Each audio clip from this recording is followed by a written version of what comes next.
Olá, alunos. Eu sou a Tenente Stephanie e essa é a nossa nona aula para os cursos preparatórios do Enem. Tá bom? A nossa aula de hoje terá como assunto fontes de energia e matriz energética e elétrica. Eu sei que é um tema que vocês já viram no segundo ano, vão também dar uma estudada no terceiro, mas como é um assunto sempre atual e que cai bastante em prova, é sempre importante que nós relembremos esse assunto, tá certo? Então vamos lá. Os alunos confundem fontes de energia com matriz energética. Gente, qual que é a principal diferença aí de matriz energética para matriz elétrica? Matriz energética, quando a gente fala de matriz energética, a gente está falando da combinação de todas as formas de energia que um país ou região usa, tá bom? Isso inclui eletricidade, mas também inclui os combustíveis que são usados em transporte, aquecimento, indústria, etc. Tá bom? A matriz energética ela considera todas as fontes de energia, como o petróleo, o carvão, o gás natural, a energia nuclear, hidrelétrica, solar, eólica, biomassa. Como está escrito aqui em preto, matriz energética é um conjunto de fontes de energia disponível em cada país para fornecer o valor necessário de demanda energética que o país necessita. Representa a quantidade de energia disponível, tal qual a sua origem e tipo de fonte. Quando a gente fala da matriz elétrica, a gente está falando de uma matriz energética focada apenas na eletricidade, naquela energia que sai da nossa tomada na nossa casa, tá bom? Mostra aí a proporção de cada fonte de energia usada para gerar eletricidade. Então, inclui fontes de energia como hidrelétrica, térmica, que pode vir ali do carvão, do gás natural, pode incluir também energia nuclear, solar, eólica, entre outras. Então, enquanto a matriz energética é toda a variedade de fontes de energia que um lugar utiliza, a matriz elétrica é apenas a parte que se concentra na produção de eletricidade. E aí, gente, a gente tem diversas fontes de energia, como estão aí como está mostrando aí no slide para vocês. A gente tem as energias primárias, que são aquelas encontradas na natureza, e elas podem ser renováveis, que são aqueles recursos naturais que são considerados inesgotáveis, tá bom? Como tá aí no slide, comparado às fontes não renováveis e convencionais, sua agressão ao meio ambiente é mínima. Então, quais os tipos de fontes de energia renovável? A luz do sol, que produz a energia solar, que, gente, para quem não sabe, a tecnologia fotovoltaica, que é a tecnologia de painéis solares, ela foi originalmente desenvolvida para alimentar satélites no espaço e hoje em dia vem sendo aí uma grande opção como fonte de energia renovável para a população em geral, tá bom? Temos a energia, uma outra fonte de energia é o vento, que produz a energia eólica, tá? A energia eólica está se tornando já a fonte de energia mais barata em muitas partes do mundo. Temos a água, que produz aí a energia hídrica, tá certo? Por meio das hidrelétricas. A gente tem aí a energia hidrelétrica como uma das fontes mais antigas de energia renovável, tá bom? Ela é utilizada aí há milhares de anos, ela já era utilizada para moer grãos e fazer outras tarefas, e atualmente ainda é utilizada, é considerada renovável porque o seu ciclo de renovação é rápido. Tá bom? Temos a energia proveniente, uma outra fonte de energia são as marés, que produzem a energia maremotriz. Temos a energia das ondas, que é conhecida aí como energia ondomotriz, tá certo? Temos também outro tipo de fonte de energia que é a biomassa, tá? Gerada aí através do armazenamento e produção dos gases que são resultantes aí ou da decomposição ou da queima controlada de matéria orgânica. Aqui no Brasil a gente utiliza muito o etanol, não é? Proveniente da cana-de-açúcar. Lá nos Estados Unidos eles utilizam muito também o milho, A partir do milho é produzido aí energia proveniente da biomassa, tá certo?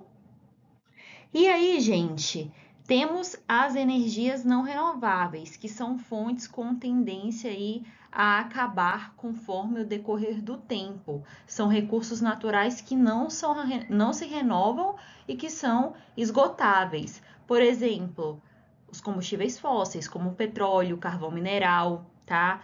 O gás natural, o xisto, a energia nuclear, tá bom, gente? A energia nuclear, a gente tem aí a usina mais antiga, ela estava na Rússia, tá? Ela entrou em funcionamento em 1954 e é a usina nuclear mais antiga em operação, a gente tem aí na Rússia, tá bom? Quando a gente fala de gás natural, a gente pode ressaltar que dos combustíveis fósseis, ele é o combustível fóssil mais limpo, tá bom?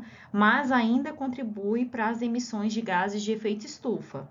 E quando a gente fala da energia da biomassa, como eu falei para vocês, muitas pessoas reclamam que ela libera CO2.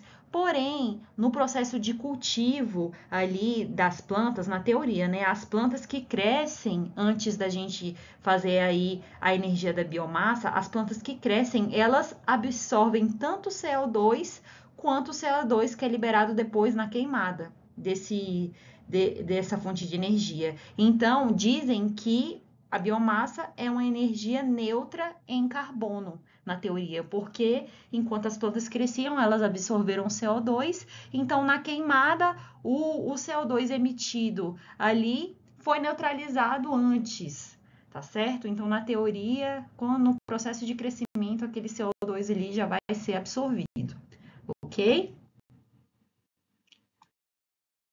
Então, pessoal, quando a gente fala de fontes de energia, a gente está falando ali de matriz energética mundial e brasileira, nós temos esses dois gráficos aqui que mostram as matrizes energéticas, tá? Lembrando que matriz energética é a combinação de todas as energias que um país ou região usa.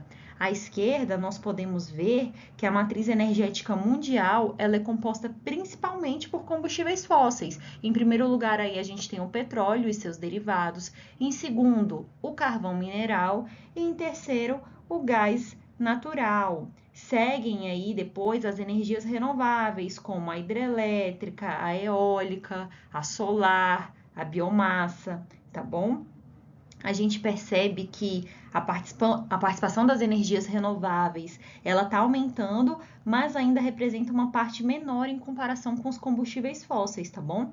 A nuclear também contribui significativamente, especialmente em alguns países que não têm esses recursos, esses combustíveis fósseis. Então, a energia nuclear ela tem bastante força nesses países que não têm esses recursos naturais, ok? Quando a gente fala da matriz energética brasileira, a gente tem aqui, em primeiro lugar, também a utilização de combustíveis fósseis, que são os petróleos aí, seus derivados, tá bom? Em segundo lugar, a gente tem a utilização de derivados da cana-de-açúcar, ok? Em terceiro, a hidráulica. Nós temos muitas usinas hidrelétricas no Brasil devido à nossa grande disponibilidade de água e por isso nós utilizamos, em comparação com o mundo, a gente utiliza muito mais energia hidráulica que o resto do mundo, tá? Também utilizamos gás natural. Vocês sabem que onde tem petróleo, tem gás natural, porque ambos são hidrocarbonetos, tá certo? Então, a gente também tem uma grande utilização aí de gás natural e as outras fontes de energia estão em menor porcentagem. Para reforçar com vocês a diferença entre matriz energética e elétrica, matriz energética nós temos aqui na imagem a nuclear, geotérmica, solar, lenha e carvão vegetal, cana-de-açúcar e derivados, gás natural, hidráulica, carvão mineral, petróleo. Então, a matriz energética é a mistura de todas as fontes de energia que um país ou uma região usa. Inclui, então, fontes de energia, como eu já mencionei, a solar, a nuclear, a hidrelétrica, e mostra de onde vem toda a energia que usamos. Então, incluindo energia para eletricidade, para combustíveis de transporte, para o aquecimento. Então, são todas as fontes de energia que um país usa. Quando a gente fala de matriz elétrica, é apenas uma parte da matriz energética, que é focada apenas na eletricidade. Tá bom, gente? Então, inclui também aí as hidrelétricas, a energia solar, eólica, biomassa. Ela é muito importante porque a eletricidade é essencial para a maioria das atividades diárias, tá bom? Como iluminação, eletrônicos, máquinas, ok? Então, eu espero que vocês tenham compreendido que enquanto a matriz energética mistura todas as fontes de energia de um país ou região, a matriz elétrica é apenas uma parte dessa mistura, focada aí na produção de eletricidade. Esses dois gráficos aqui de pizza mostram como é a matriz elétrica mundial e brasileira. A gente observa que elas são bastante diferentes em termos de fontes de energia que são predominantes. Por exemplo, no mundo, a gente tem aqui à esquerda, no gráfico à esquerda, como a principal matriz elétrica mundial, o carvão, tá bom? Ele ainda é uma fonte significativa em muitos países, especialmente na China e na Índia. Em segundo lugar, a produção de eletricidade do mundo vem do gás natural e ele está crescendo em importância em muitas regiões devido à sua menor emissão de CO2 em comparação com o carvão, tá bom? E em terceiro lugar, temos aí a energia hidráulica ou hidrelétrica, né? Ela é importante em muitos países, especialmente aqueles que têm grandes rios e são montanhosos, então ela é muito utilizada. Em quarto, a gente tem aí a matriz elétrica nuclear, presente em alguns países, mas a opinião pública e questões de segurança ainda afetam a sua adoção, apesar de ser considerada uma energia limpa, tá bom? E também temos ali energias renováveis, como a solar, a eólica, a geotérmica, a maré. Elas estão crescendo em popularidade em todo o mundo devido ao seu menor impacto ambiental, tá? E queda nos custos também. E quando a gente vê o gráfico da direita, que é a matriz elétrica brasileira, de onde que vem a eletricidade do Brasil, em primeiríssimo lugar, 65,2% aí é proveniente da água por meio da energia hidráulica, tá? Nas hidrelétricas. A principal fonte de energia elétrica do Brasil são provenientes da energia hidráulica, tá? Representando a maior parte da produção de eletricidade. E em segundo lugar, a gente tem aí o gás natural com 10% da fonte de produção de eletricidade. Em terceiro, temos a biomassa, que é usada em pequena escala, principalmente em usinas aí de bagaço e cana de açúcar, ok? Em quarto lugar, nós temos a energia solar e eólica, que estão em crescimento, mas ainda representam uma pequena parte da matriz elétrica brasileira, ok? Temos aí o carvão e penúltimo aqui temos a energia nuclear. O Brasil ele possui 2 usinas nucleares, tá? Mas elas contribuem apenas com parte da matriz elétrica total. Ela não tem grande ainda uso no nosso território brasileiro, ok? Pessoal, esse foi o nosso início de aulas aí sobre as matrizes energéticas e elétricas, as fontes de energia. Eu espero que vocês tenham relembrado o assunto. Nas próximas aulas nós vamos fazer exercícios sobre isso para solidificar o conhecimento, tá bom? Então, até a próxima.